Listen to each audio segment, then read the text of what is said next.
Hello everyone, welcome back to another video from Webtech Tutorial.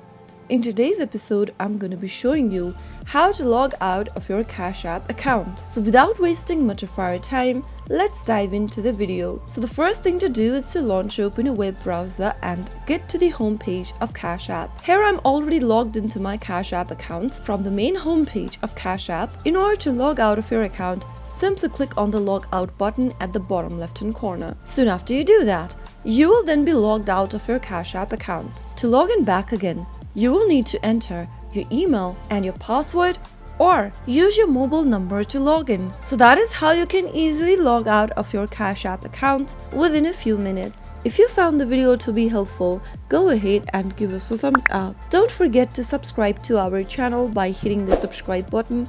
Also press on the bell icon so that you'll never miss another upcoming upload from us. I will be back again in the next video. Thank you for watching.